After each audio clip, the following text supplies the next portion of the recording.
Walt బిని తెరిస్తే ప్రళయం వస్తుందని మనం నమ్ముతున్నాం. కానీ నిజం ఏంటంటే ఒకసారి కాదు, 2 సార్లు కాదు, అఫీషియల్ రికార్డ్స్ ప్రకారం దీన్ని 7 సార్లు తెరిచారని అయితే మనకు తెలుస్తుంది. 2014లో సుప్రీంకోర్టు అపాయింట్మెంట్ చేసిన సిఏజీ వినోద్ రాయ్ గారు తన రిపోర్ట్లో ఒక మైండ్ బ్లోయింగ్ విషయం అయితే బయటపెట్టారు. 1990లో 2 సార్లు, 2002లో 5 సార్లు, మొత్తం 7 సార్లు ఈ గది తెరుచుకుంది అని టెంపుల్ రికార్డ్స్ లోనే ఉంది. మరి అప్పుడు ఎందుకు ప్రళయం రాలేదు?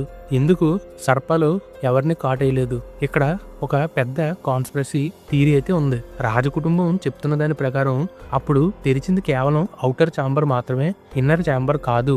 అంటే మనం చూసేది కేవలం వరండా మాత్రమే, అసలైన ఇల్లు ఇంకా లోపల మూసే ఉంది. కానీ 1931లో జరిగిన కథ ఇంకా భయంకరంగా అయితే ఉంది. అప్పుడు తాళం చెవి లేకపోతే గొడ్డలతో తలుపులు పగలగొట్టి లోపలికి వెళ్ళారు. అక్కడ వాళ్ళకి ఏం కనిపించిందో తెలుసా?